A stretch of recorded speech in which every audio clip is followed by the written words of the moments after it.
भी कोने में, देश के किसी भी गांव में ऐसा कोई घर नहीं है जहां पे बाबा साहब, मान्यवर कांशीराम साहब, ज्योतिबा फूले और हमारे महापुरुषों के विचारधारा का दिया ना जल रहा हो। आज ये प्रकाश वहां तक पहुंच चुका नहीं है। जब बहुजन समाज अपने ऊपर बैठे हुए मनुवादी महावत को अपने पैरों के नीचे कुचल देगा, यहां तक पहुंचे हैं तो उन सैकड़ों हजारों द्रोणाचार्यों के छाती पे बाबा साहब की विचारधारा का झंडा गाड़ के यहां तक पहुंचे हैं कि उस वाली कर रहे हो। उस वाली कौन सी वाली? चमार वाली। ये क्या है? ये क्या चीज है कि भाई देखो पिट रहा है और फिर कह रहा है कि अब के मार के दिखा, फिर थप्पड़ मारा उसने, कहता अब के मार के दिखा। देखो कितना मूर्ख है, बार बार पिटता, कहता अब के मार के दिखा। अरे तुम्हें ये नहीं दिखाई दे रहा है कि वो कह रहा है कि गर्दन कटा लूंगा लेकिन झुकाऊंगा नहीं, झुकाऊंगा नहीं। कितनी बार मंच पर आसीन विद्वज्जन और मेरे सामने बैठे हुए, मैं कहूंगा कि इस देश की क्रीम, इस देश की सबसे बढ़िया, और मुझे ये कहने में कोई गुरेज नहीं है, आपको भी महसूस करना चाहिए कि वास्तव में मेरे सामने जो लोग बैठे हुए हैं वो इस देश के भावी शासक हैं। जो कुछ उन्होंने पिछले समय से किया है, पिछले 150-200 साल में जो कुछ हम लोगों ने किया है, उसकी ये बहुत खूबसूरत तस्वीर है। आज जिस विषय पे मैं बात करने वाला हूं वो अत्याचार से संबंधित है। भारत में अत्याचारों की जो बढ़ती हुई बाढ़ है और इस बाढ़ से कैसे पार पाया जाए, इस बाढ़ से कैसे निकलें, ये हमारे सामने बहुत विकराल रूप में ये बात सामने आती है। साथियों, तथागत बुद्ध का एक बहुत ही व्यवहारिक संदेश है, हम सब लोग उसको जानते हैं। वो कहते हैं कि जैसा आप सोचते हैं वैसा ही आप बन जाते हैं। और उनके कहने का मतलब है कि जैसा सुनते हैं, जैसा देखते हैं, जैसा समझते हैं, वैसा ही आप बन जाते हैं। जो बात आपको बार बार बताई जाती है, जो बात आपको बार बार सुनाई जाती है, जो बात आप बार बार पढ़ते हैं, जो बात आप बार बार लिखते हैं, वो बात वास्तव में पत्थर की लकीर बन जाती है, पत्थर पे नहीं, आपके दिलो दिमाग में। अगर किसी बात को 1000 बार कहा जाए, जैसे कि राजनीतिक बातें होती हैं, हिटलर के एक प्रचारक का नाम आता है बार बार, अगर 1000 बार किसी बात को कहा जाए तो वो बात सच हो जाती है। क्यों? क्योंकि हमारा जो सबकॉन्शियस माइंड है, अवचेतन मन जिसको हम कहते हैं, वो उसको स्वीकार कर लेता है। इसलिए जब बार बार ये कहा जा रहा है कि हमारे ऊपर हजारों साल से अत्याचार हो रहे हैं, कुछ साथी, और क्योंकि बहुत बुजुर्ग लोग भी हैं, बहुत विद्वान लोग यहाँ पे बैठे हुए हैं, कुछ साथी कहते हैं कि कई हजार साल से अत्याचार हो रहा है। तो क्या हम थोड़ा सा सोचने का प्रयास करते हैं कि ये बात तथागत बुद्ध ने जो पहला संदेश दिया, कि क्या ये बात सही है? क्या हजारों साल से अत्याचार हो रहा है? क्या कई हजार साल से अत्याचार हो रहा है? थोड़ा सा रुकने की जरूरत है। क्यों रुकने की जरूरत है? क्यों? क्योंकि मैं ये कहता हूं कि अत्याचार सहना हमारा इतिहास नहीं रहा है। इस अत्याचार ने हमारा इतिहास रोका है, और ये 5000 साल तो बिल्कुल भी नहीं है। 5000 साल पुराना इतिहास बिल्कुल भी नहीं है अत्याचार का। आपको बार बार ये कहा जाता है कि भाई पेशवाओं ने किस तरह की व्यवस्था बनाई थी, उन्होंने कोई आदेश निकाला होगा, मैंने तो आज तक कहीं नहीं पढ़ा, इतिहास की किसी किताब में नहीं पढ़ा, मंचों से जरूर पढ़ा सुना कि भाई इस तरह का एक इतिहास रहा कि गले में हांडी और पीछे झाड़ू लगा दिया था। कहीं पे इतिहास की किताबों में इस चीज का जिक्र नहीं है, लेकिन हम बार बार इस बात को कहते जरूर है, बार बार इस बात को सुनते हैं। मुझे नहीं पता इसमें कितनी सच्चाई है, इसमें कितना झूठ है। मेरा अपना सबकॉन्शियस माइंड कहता है, मेरी अपनी बुद्धि कहती है कि शायद इसमें सच्चाई बहुत कम है। जो बात ज्यादा सच्ची है वो बात है 1 जनवरी 1818 की। 1 जनवरी 1818 की जो कोरेगांव का जो युद्ध है, जिसमें आपने 500 लोगों ने 28,000 लोगों को धूल चटा दी थी और ये पेशवा का ही समय था, वो इतिहास सच्चा है। जो इतिहास हमें बार बार कहा जा रहा है कि गले में हांडी, यहाँ पे इतने बुजुर्ग लोग बैठे हैं, बहुत सारे लोग बैठे हैं, क्या किसी ने किसी गांव में ये देखा है? किसी ने देखा है आज तक? किसी ने देखा हो तो हाथ उठाए। किसी ने देखा है? किसी ने, किसी के पूर्वजों ने देखा है? भाई ये है क्या कि एक बार उन्होंने कहा कि मुंह से पैदा हुए हैं और हमने मान लिया।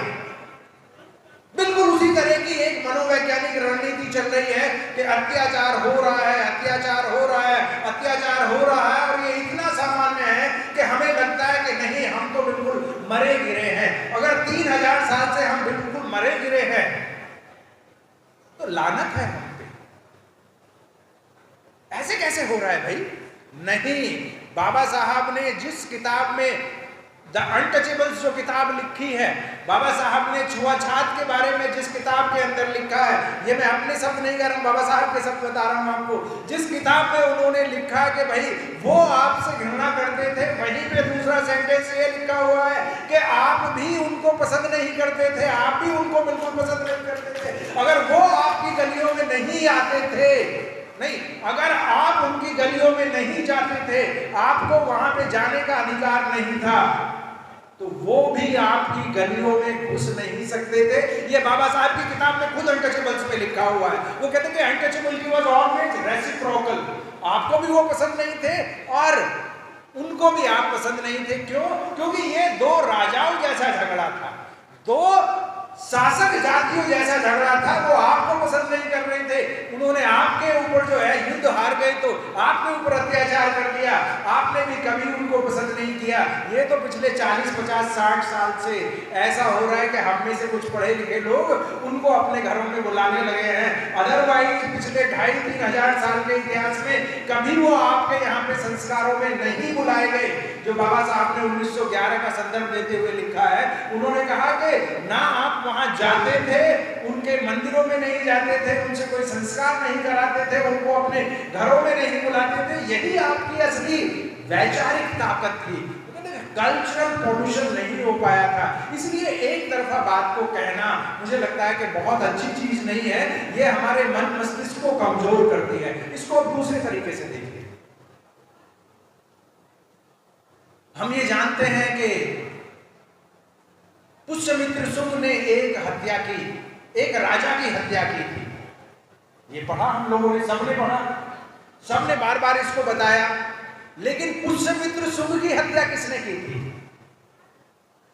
कई लोग ये सोच रहे होंगे, हैं पुष्यमित्र शुंग की भी हत्या हुई थी?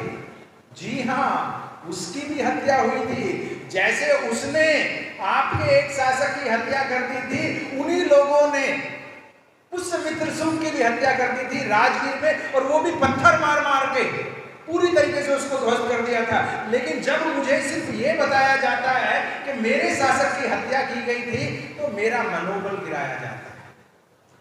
लेकिन जब ये होता है कि भाई आपने भी उनको बराबर का मुकाबला दिया था, तो हिम्मत होती है। अगर हम यहाँ पे इतनी खूबसूरती से अपनी बात को कह सकते हैं, कर सकते हैं, तो फिर ये डर, इतनी कमजोरी, इतनी लाचारी बार बार क्यों हो रही है कि भाई सब कुछ खत्म हो रहा है? सब कुछ कैसे खत्म हो रहा है? कभी इतने शानदार कपड़े पहने हैं किसी ने? क्यों नहीं? कभी पहने हैं कभी इतने शानदार कपड़े? इतना शानदार होल जो है, कभी हम आयोजन किया है हमने? नहीं। अगर कुछ खत्म हो रहा है तो वो प्रचार हो रहा है, वो एक बात का 1 लाख बार 1 करोड़ बार प्रचार कर रहे हैं, और फिर हमें हमारे नहीं नहीं नहीं नहीं ये चीज हो रही है। अब एक छोटा सा उदाहरण देखिए, ये बात सही है कि हाथी के उदाहरण से समझ सकते हैं। हाथी आप जानते हैं कि बहुत बड़ा जानवर है। कितना बड़ा जानवर है कि आज के समय में दुनिया में हाथी जैसा कोई ताकतवर और विशालकाय जानवर नहीं है। पहले कभी होते होंगे तो हुए होंगे हाथी, लेकिन जितना विशालकाय है उसकी कुछ खासियत है। क्या खासियत है उसकी खासियत है कि हाथी के पेट में जो बच्चा होता है, हथनी के पेट में जो बच्चा होता है, उसको 21 महीने लगते हैं पैदा होने में। 21 महीने हाथी का बच्चा अपनी मां के पेट में रहता है। दुनिया में इतना समय किसी भी जीव को मां के पेट में रहने की जरूरत नहीं है। सबसे ज्यादा समय लेता है हाथी का बच्चा 21 महीने, कम से कम 21 महीने लेता है। उसके बाद जब वो बच्चा इस दुनिया के अंदर आता है तो हथनी की ये खासियत है कि वो खुद अपने बच्चे को अपना दूध नहीं पिलाती, बल्कि बच्चे को अपने पैरों पे खड़ा होके मां के दूध तक पहुंचना होता है। और जब वो एक बार मां के दूध तक पहुंच जाता है, इसका मतलब है कि वो पैरों पे खड़ा हो गया है, उसके बाद दुनिया की कोई ताकत उस हाथी के बच्चे को आज की ताकत में बैठाने की ताकत नहीं रखती है। कोई नहीं बैठा सकता, फिर वो चल निकलता है। लेकिन इसके साथ एक प्रॉब्लम होती है। प्रॉब्लम क्या है कि जैसे जैसे हाथी का बच्चा बड़ा होता जाता है, आप जानते हैं कि हमारे शरीर का ऐसा ही एक ही अंग है, जितना जब हम पैदा होते हैं वो उतना ही बड़ा रहता है, जबकि हम मरते हैं तब तक। एक अंग हमारा ऐसा है, वो है हमारी आंख। हमारी आंख जो है जब पैदा होते हैं जितनी बड़ी रहती है, चाहे 80 साल के हो जाए, 90 साल के हो जाए, 100 साल के हो जाए, उतनी ही बड़ी रहेगी। अब हाथी का तो शरीर बहुत बड़ा है, वो बढ़ता जाता है, बढ़ता जाता है, बढ़ता जाता है, आंख उसकी थोड़ी छोटी रहती है। लेकिन जैसे जैसे बढ़ता जाता है तो उसका जो महावत है वो एक छोटी सी लकड़ी के सहारे, 2 फीट की 3 फीट की लकड़ी के सहारे उस पर नियंत्रण कर लेता है। क्यों?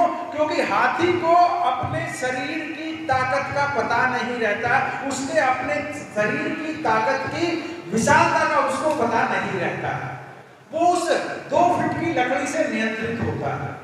लेकिन जब कभी उस हाथी को मान लिया पानी में किसी वजह से अपने शरीर की ताकत का पता चल जाता है, जिस दिन हाथी को अपने शरीर की ताकत का विशालता का पता चल जाता है, उसी दिन हाथी अपने ऊपर बैठे हुए 5 फुट के महावत को अपने पैरों से कुचल के मार देता है। साथियों, ये बहुजन समाज जो है, ये बहुजन समाज हाथी है। ये पैदा होने में समय ले रहा है, ये विशालकाय है, बहुत बड़ा शरीर है इसका, ये पैदा होने में समय ले रहा है, लेकिन निश्चित रूप से ये पैदा हो रहा है, ये अपनी मां के पेट में पल रहा है।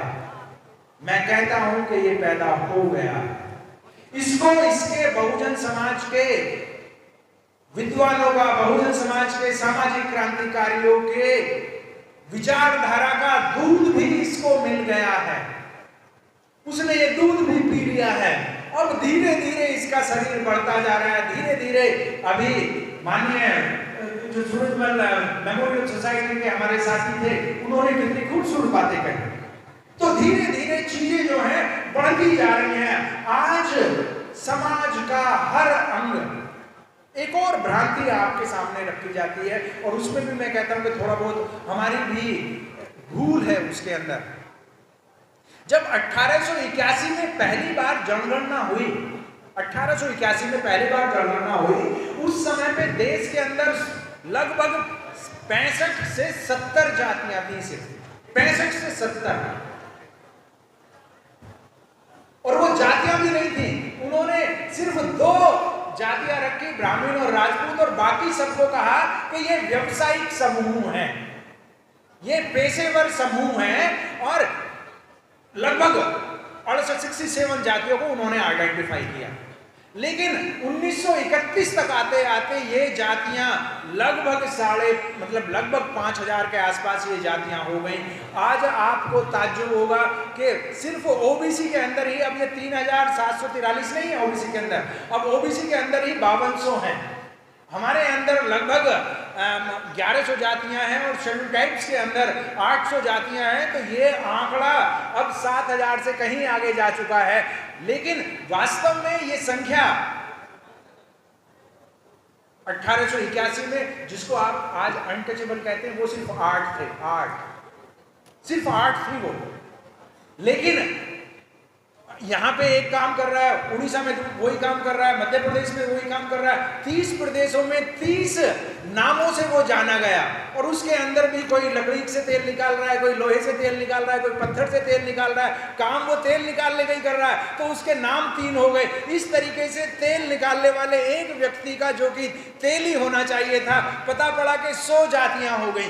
इस तरीके से आपस में बिल्कुल तोड़ के रख दिया, सबको तोड़ के रख दिया। और ये बहुत पुरानी चीज नहीं है, ये लगभग 125 साल पुरानी ही बात है। तो हमें इस चीज को समझना पड़ेगा कि जब हम 6743 कहते हैं, वो 6743 संख्या है जरूर, लेकिन उसमें कोई 500 वाला है, कोई 600 वाला है, कोई 700 वाला है, कोई 8000 वाला है, कोई 2000 वाला है। वास्तव में देश के अंदर 50-60 ऐसे समूह हैं जो 90% पूरे देश का हिस्सा है। 50-60 से ज्यादा नहीं है। इसलिए काम बहुत ऐसा नहीं कि हिम्मत हारने की जरूरत है। माननीय कांसीराम साहब ने भी इस बात को कहा था कि जब हम 33% को भी जोड़ लेंगे तो हमारी बात बन जाएगी। अगर 50% को जोड़ लिया तो फिर तो कहना ही क्या, फिर तो कोई समस्या ही नहीं है। इसलिए बहुजन समाज जो बहुत विशाल है, वो विशाल अपनी ताकत को पहचान रहा है, अपनी ताकत को अपनी विचारधारा के आधार पर पहचानने का प्रयास कर रहा है। और मैं आज कह सकता हूँ कि देश के किसी भी कोने में, देश के किसी भी गांव में ऐसा कोई घर नहीं है जहां पे बाबा साहब, मान्यवर कांसीराम साहब, ज्योतिबा फूले और हमारे महापुरुषों के विचारधारा का दिया ना जल रहा हो। आज ये प्रकाश वहां तक पहुंच चुका है।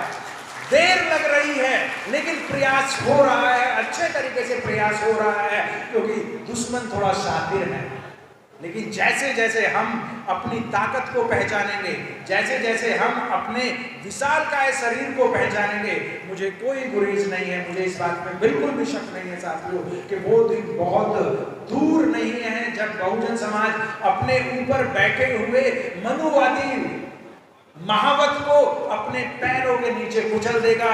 ये ताकत उसके अंदर है। हमने कई बार करके दिखाया है। जब आप भीमा कोरे गांव की बात करते हैं तो साथियों, भीमा कोरे गांव जैसा इतिहास है। आपके किसी गांव के अंदर ऐसा कोई गांव देश के अंदर नहीं होगा जहां आपने संघर्ष ना किया हो, जहां आपने अपने मान सम्मान के लिए उनको कई बार, अगर मुहावरे के रूप में इस्तेमाल करें तो आप यहां तक पहुंचे हैं तो उन सैकड़ों हजारों द्रोणाचार्यों के छाती पे बाबा साहब की विचारधारा का झंडा गाड़ के यहां तक पहुंचे हैं। हम सब लोगों का संघर्ष का इतिहास है। लेकिन बात यह हो रही है कि हमें बार बार कहा जा रहा है कि नहीं, हम मरे हुए हैं, हम मरे हुए हैं, हम मरे हुए हैं। ये मन से मरना है। मन के हारे हार है और मन के जीते जीत। हम जीत सकते हैं, हम जीत रहे हैं। कोई गांव ऐसा नहीं है जहां पे आपने धूल ना चटाई हो। क्या एक गांव, अभी सर ने बताया कि एक गांव से दूसरे गांव में हम जाते हैं। मेरी उम्र इतनी ज्यादा नहीं है लेकिन थोड़ा बहुत मैंने पढ़ा है। एक गांव से दूसरे गांव में हमारे लोग क्यों जाते रहे थे? एक ही कारण था, सिर्फ एक कारण, कि उनके ऊपर किसी ने अत्याचार किया और उन्होंने बदला लिया और फिर बदले से बचने के लिए अपने रिश्तेदार के पास अपने दूसरे गांव में चले गए। लेकिन बदला लेने की परंपरा जिंदा रही। उन्होंने बार बार ये कहावत होती है कि भाई कर रहे हो ना, कर रहे हो ना उस वाली। हमारे कई साथी इस चीज को जानते होंगे कि उस वाली कर रहे हो। उस वाली कौन सी वाली? चमार वाली। ये क्या है? ये क्या चीज है कि भाई देखो पिट रहा है और फिर कह रहा है कि अब के मार के दिखा। फिर थप्पड़ मारा उसने, कहता अब के मार के दिखा। देखो कितना मूर्ख है। बार बार पिता कहता आपके मार के दिखा। अरे तुम्हें ये नहीं दिखाई दे रहा है कि वो कह रहा है कि गर्दन कटा लो मैं, लेकिन झुकाऊंगा नहीं। कितनी बार भारत के गांवों का इतिहास ये है कि उन्होंने ब्राह्मणवाद को आपके घरों में घुसने नहीं दिया। लोगों ने, उनके अंदर जो जज्बा है कि वो कभी भी अपने आप को उसके सामने नतमस्तक नहीं करता है, लेकिन उसने आपको ऐसा समझा दिया, दूसरी तरफ से उसने समझा दिया कि ये मूर्ख है। अरे खड़े रहना मूर्खता नहीं है, खड़े रहना स्वाभिमान की बात है, खड़े रहना हमारी समतावादी विचारधारा की बात है। हमारी विचारधारा इतनी महान विचारधारा है कि अगर आप हमारे ऊपर गोबर भी फेंकते हैं तो भी हम आपके बच्चों को पढ़ाते हैं। अगर आप हमारे ऊपर पत्थर भी फेंकते हैं तो भी हम आपके बच्चों को पढ़ाते हैं। सावित्रीबाई फुले ने जो स्कूल खोला, ज्योतिबा फुले ने जो स्कूल खोला, उसमें पहली जो 9 विद्यार्थी आई, पहली जो 9 लड़कियां आई, उन 9 में से 6 तो ब्राह्मण थी या 5 तो ब्राह्मण थी। इस बात को हमारी इतनी महान विचारधारा है, इतनी मानवीय विचारधारा है कि भले ही कितने रास्तों में रुकावटें आए, लेकिन हम मानवता के रास्ते को छोड़ते नहीं हैं। हम किसी के साथ भेदभाव नहीं करते हैं, हम किसी के ऊपर अत्याचार नहीं करते हैं, हम किसी के भी खिलाफ किसी तरह की गाली गलौज नहीं करते हैं।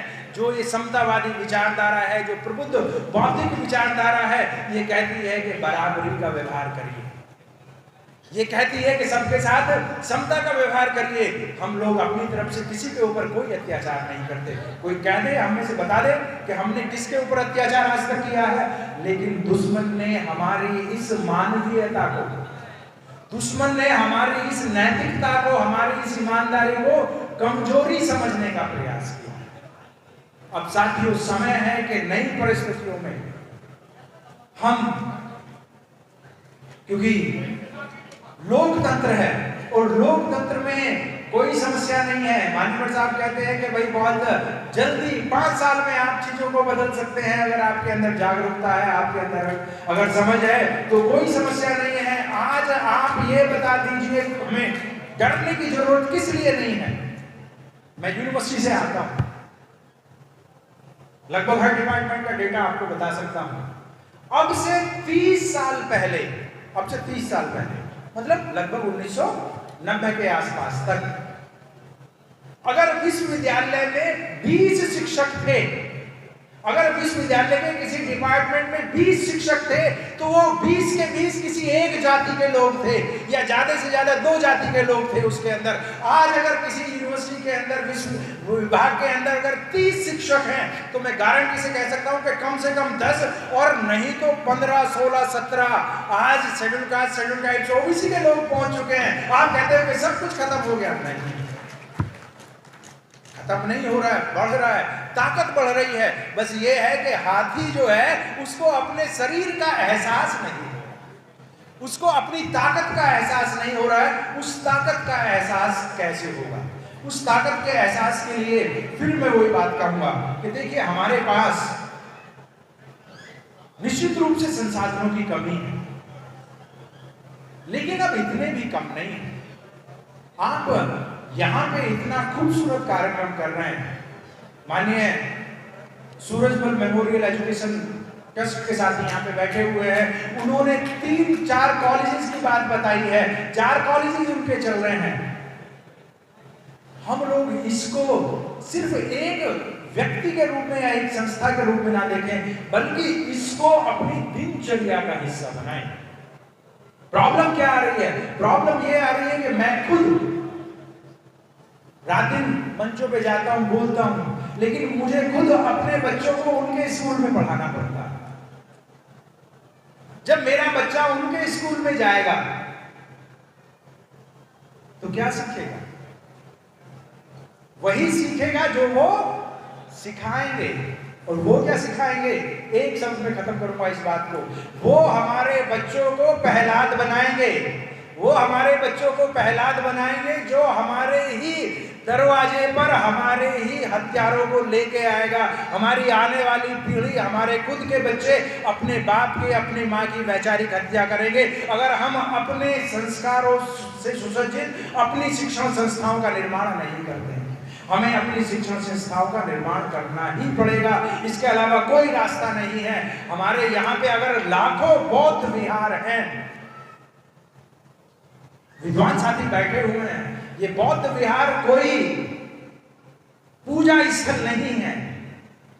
बौद्ध विहार वास्तव में शिक्षण संस्थाएं हैं, होती थी, लेकिन आज हमने इनको सिर्फ संडे के लिए छोटा मोटा वंदना करने का स्थान बना दिया है और बाकी समय में बंद रहती हैं। लाखों देश के अंदर ऐसे बौद्ध विहार हैं, लाखों ऐसे अंबेडकर भवन है, बिरसा भवन है, ज्योतिबा फुले भवन है और अनेक नायक नायिकाओं के नाम पे हमारे सार्वजनिक भवन है। जहां कहीं पे भी इस तरह की व्यवस्थाएं हैं, इनको हमें अपने बच्चों के शिक्षण प्रशिक्षण के लिए इस्तेमाल करना चाहिए। और जो साथी सक्षम हैं उन्हें सिर्फ स्कूल नहीं, कॉलेज नहीं, विश्वविद्यालयों तक का निर्माण करना चाहिए। जब तक ये नहीं होगा उसका मुकाबला करना टेढ़ी खीर है, उसका मुकाबला करना टेढ़ी खीर है। क्यों? क्योंकि वो बल से आपको नहीं रोकता, वो आपको बल से नहीं रोकता है। मैंने ये कह तो दिया उत्साह में आके कि हमारे 30 में से 15 SC ST शिक्षक वहां पे पहुंच गए हैं। ये बात सही है कि 15 में से 30 वहां पे पहुंच गए हैं,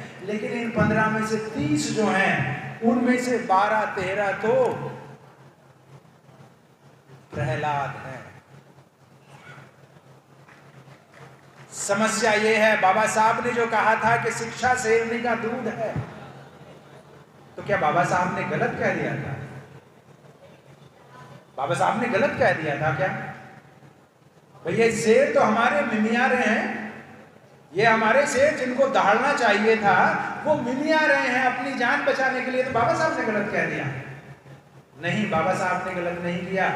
इस दूध में मिलावट है, इस शिक्षा में मिलावट है। जब शिक्षा में मिलावट है तो ये आपके संस्कार को खराब कर रहा है, ये आपके मनोबल को खराब कर रहा है, आपके विचार को खराब कर रहा है। क्योंकि मुकाबला उससे है जो सैकड़ों साल से ताकतवर बना बैठा है, जिसके पास सारी शिक्षण संस्थाएं हैं, जिसके पास सारी विचारधाराएं हैं, जिसके पास सारे राजनीतिक दल हैं, लेफ्ट राइट सेंटर, कहीं कोई बदलाव नहीं है। इसलिए हमें भी तैयारी थोड़ी सी दीर्घकालीन करनी होगी। एक नाम लूंगा, हरिचंद ठाकुर। हरिचंद ठाकुर, गुरुचंद ठाकुर, ये बंगाल के हैं। 1830-40 का इनका समय है, 1830-40 का। गुरु घासीदास साहब, और फिर जितने सबके हम नाम जानते हैं, लगभग हर व्यक्ति ने शिक्षण संस्थाओं का निर्माण किया है, हर व्यक्ति ने। अय्यंकाली नाम के व्यक्ति जो कभी एक दिन स्कूल नहीं गए, उन्होंने त्रावणकोर में कई स्कूल्स बनाए, कई बार उनके स्कूलों को चला दिया गया। तो हमारा हर क्रांतिकारी शिक्षण संस्थाओं का निर्माण करता है। क्यों? क्योंकि ये शिक्षण संस्थाएं देश के अंदर शिक्षा मात्र रोजी रोटी का साधन नहीं है, शिक्षा समृद्धि का तो साधन है ही है। शिक्षा ताकत, सत्ता, सम्मान, सारी चीजें शिक्षा से जुड़ी हुई हैं। हम जितने भी यहाँ पे बैठे हुए हैं, लगभग हर व्यक्ति अगर यहाँ पे बैठा हुआ है तो सिर्फ शिक्षा के बल पे बैठा हुआ है, और कोई चीज नहीं है। अगर शिक्षा नहीं होती तो यहाँ पे नहीं आ पाता। इसलिए समाज को सोचना पड़ेगा कि शिक्षा की क्रांति ही असली क्रांति है। बाबा साहब ने जिस बात को कहा था उस बात को उन्होंने समझ लिया, इसलिए उन्होंने उस दूध में ही, शेरनी के दूध में ही मिलावट करने का प्रयास कर दिया है। हमें जरूरत है कि हम अपनी उस विरासत को, चाहे वो ज्योतिबा फुले के साथ हो, मंगोलिया, कोई ऐसा हमारा वो नहीं है जहाँ पे स्कूलों की व्यवस्था ना की हो, जिन्होंने कॉलेजेस की स्थापना ना की हो। आज कल हम साहू जी महाराज की जन्म शती मनाने वाले हैं 26 जून को। आप जानते हैं कि उन्होंने 12वीं तक लगभग सबके लिए स्कूल बना दिए थे और उन्होंने व्यावसायिक स्कूल बनाए थे। तो कैसे इसका मुकाबला हम कर सकते हैं? हम इसका मुकाबला कर सकते हैं उनसे बेहतर शिक्षा देके, उनसे अच्छी शिक्षा देके, मानवीय शिक्षा देके। मैं ये कह सकता हूँ कि जब हम कॉलेजेस में जाते हैं, बच्चों को पढ़ाते हैं, क्यों? क्योंकि हमारे पास हमारे महापुरुषों की विचारधारा की वैज्ञानिक सोच है, उनकी जो मानवीय विचारधारा है उसकी ताकत हमारे पास है, तो हम जब विश्वविद्यालयों में छात्रों को पढ़ा रहे हैं, अपनी छात्राओं को पढ़ा रहे हैं, तो बिल्कुल मानवीय वैज्ञानिक दृष्टिकोण से चीजों को पढ़ाते हैं। और हमारे ज्यादातर शिक्षक, बहुत लोकप्रिय शिक्षक, बच्चों में एकदम फेवरेट शिक्षक हैं। क्यों? क्योंकि ईमानदारी से अच्छे तरीके से चीजों को बता रहे हैं। तो अगर हम उन स्कूलों में बहुत अच्छे पढ़ा सकते हैं, बहुत अच्छा कर सकते हैं, तो अगर हमारी अपनी शिक्षक संस्थाएं हो जाएंगी जहां पे हम अपने विचार के अनुसार, अपने विचारधारा को आगे बढ़ाने के अनुसार कार्य कर सकते हैं, तो वहां तो फिर कहना ही क्या। इसलिए थोड़ा सा लॉन्ग टर्म में सोचने की जरूरत है, चाहे वो हमारे समता सैनिक दल वाले साथी हैं या बहुजन स्वाभिमान संघ वाले साथी हैं, देश में जो भी काम कर रहे हैं, वो ये हम सब लोगों को इस चीज को समझने की जरूरत है कि कहीं ना कहीं शिक्षा संस्थाएं, क्योंकि संस्थागत समाधान देती हैं, संस्थागत समाधान देती हैं, व्यक्ति उसमें ज्यादा महत्वपूर्ण नहीं होता, इसलिए उस चीज को आगे बढ़ाने की जरूरत होगी। अभी तक जो भी हम देख रहे हैं कि इसमें एक चीज और लगती है, कई बार ये सभी साथी इस बात को मानते भी हैं कि हमारी विचारधारा ताकतवर है, हम लोग अच्छे ईमानदारी से काम करते हैं, लेकिन फिर भी क्या समस्या है, क्या प्रॉब्लम आ रही है कि भाई चीजें इतनी अच्छे से नजर नहीं आती। उनका एक व्यक्ति आता है और हमारे 10 व्यक्तियों को धमका के चला जाता है, ऐसा प्रचार किया जाता है। उनको डर क्यों नहीं लगता? उनको डर क्यों नहीं लगता कि वो हमारे ऊपर कोई अत्याचार करेगा, हमारे ऊपर कोई जोर जबरदस्ती करेगा तो उसके खिलाफ भी कुछ हो सकता है? क्यों? क्योंकि उसको डर नहीं लगता है, इसलिए वो इस तरह की चीजें ज्यादा करता है। अगर उसको डर लगने लगे, अगर उसको डर लगने लगे कि वो मेरे घर पे आएगा, मेरे घर पे मोहल्ले में आएगा और वहां पे आग लगाने का सोच रहा है, तो हो सकता है कि उस आग में हम जिंदा ही उसको फेंक दें, तो फिर वो आसानी से आएगा नहीं। ये डर हम पैदा नहीं कर पा रहे, ये हमारी कमजोरी है। आप अभी घासीदास जी का नाम मैं ले रहा था, सतनामी समाज है मध्य प्रदेश और छत्तीसगढ़ के अंदर। उन्होंने एक बात कही, ये 1830 में कही है सर, 1830 में। इनका जन्म हुआ है 1756 के अंदर। 1830 में इन्होंने एक बात कही कि जो सतनामी संघ है उसकी एक विशेषता थी कि हमारा कोई भी व्यक्ति, हमारा कोई भी सदस्य उनसे पिट के नहीं आएगा, उनसे चोट खा के नहीं आएगा। अगर वो चोट खा के उनसे आएगा, पिट के उनसे आएगा, तो संघ उनको निष्कासित कर देगा। कहने का मतलब ये था कि चाहे अकेले हो, आपको उनसे लड़ने का प्रयास करना होगा, उनको जवाब देना होगा। अगर आप जवाब नहीं देते, मान्यवर काशीराम साहब ने जिस बात को कहा कि एक ईंट का जवाब 2 पत्थर होने चाहिए, जब तक ये जज्बा आपके अंदर नहीं होगा वो आपके ऊपर अटैक करता रहेगा। उसको अगर डर लगने लगे कि नहीं भाई वहां पे जा रहा हूं तो कुछ उल्टा सीधा हो सकता है, पहली बात तो हिम्मत भी नहीं करेगा। दूसरी बात, अगर वो हिम्मत करेगा तो आप उसको जवाब दे सकते हैं। 1 मिनट में अपनी बात को कह के समाप्त करता हूं। नाम है अय्यन काली साहब। अय्यन काली साहब का नाम आप लोगों ने जरूर सुना, मैंने अभी जिक्र किया। ये 1901-2 के आसपास का वाकया होगा। तो उनसे कहा गया कि एक रास्ते पे जाने के लिए अलाउड नहीं था। उनसे कहा गया कि भैया आप इस रास्ते पे नहीं जा सकते, ये रास्ता सबके लिए बंद है। उन्होंने कहा कि यार बड़ी खराब बात है, आपने हमारे रास्ता बंद कर रखा है। वो मंदिर के नजदीक का कोई रास्ता था। तो उन्होंने कहा कि मैं ठीक है भाई, कल हम इस रास्ते पे चलेंगे। उन्होंने एक घोषणा कर दी अय्यन काली ने कि कल हम इस रास्ते पे चलेंगे, देखता कौन रोकता। तो समाज के जो बुजुर्ग साथी थे वो कहने लगे कि यार ये लड़का जो है खुद भी पिटेगा और हमें भी पिटवाएगा। शाम को जो है पंचायत हुई, और पंचायत होती है, उसमें सब लोग कहते हैं कि नहीं भाई हम वहां पे नहीं जाएंगे, हमें मरना नहीं है, हमें पिटना नहीं है, और ये दुनिया भर की कहानियां। उसका मनोबल तोड़ने की बात है। उन्होंने कहा कि ठीक है भाई, मैं भी नहीं चाहता कि हम लोग पिटे, लेकिन ऐसा तो एक मध्यम मार्ग तो निकल सकता है कि हम पिटे भी ना और काम भी हो जाए। तो कहते कि हाँ क्या बताइए। कहते कि मुझे आप 25 लड़के दे दीजिए, 6 फीट के 25 लड़के दीजिए आप, और इन 6 लड़कों 25 लड़कों के हाथ में 7-7 फीट की लाठी दे दीजिए। हम वहां पे जाके सिर्फ खड़े हो जाएंगे यहाँ पे, और जैसे ही वो 200-300 फीट की दूरी पे होंगे हम लाठियां फेंक के वापस आ जाएंगे। कहते कि इसमें तो कोई बड़ी बात नहीं है, 200-300 फीट से तो हम आसानी से भाग सकते हैं। कि चलो जी ठीक है, 25 लड़के, जवान लड़के सुबह साफा बांध के और 7-7 8-8 फीट की लाठी लेके खड़े हो गए यहाँ पे, और यहां से खड़े होके वो दूर से देख रहे हैं। तो इसने अय्यंगाली ने कहा कि अरे अभी तो बहुत दूर है, चलो ना थोड़ा सा 10 कदम चले। अब वो देख रहे हैं कि भैया 25 जवान 8 फुट की लाठी लेके चले आ रहे हैं और सर पे कफन बांधा हुआ है। वो हजारों की संख्या में थे, लेकिन थी तो भीड़। ये जैसे ही चले उनमें कानाफूसी होने लगी, थोड़े से और आगे बढ़े उनमें कानाफूसी होने लगी, थोड़े से और आगे बढ़े, जो आगे वाले थे थोड़े से पीछे को होने लगे। उनमें से जैसे जैसे ये आगे चलते गए उनमें लगने लगा कि ये तो हमें मारने आ रहे हैं, ये लाठियां लेके हमें मारने आ रहे हैं, भैया जान बचा के भागो। उन्हें क्या पता था कि ये तो लाठी फेंक के भागने वाले हैं। इनकी लाठियां देख के वो भाग गए और रास्ता पूरा का पूरा क्लियर हो गया। ये बहुजन समाज उस संकल्प की जरूरत है, उस रणनीति की जरूरत है। लाखों करोड़ों की संख्या में उत्तर प्रदेश के अंदर बता रहे हैं कि भाई 1.5 लाख लोग हमारे डिमोट हो गए, सरकारी कर्मचारी 1.5 लाख डिमोट हो गए थे पिछली सरकार के समय में।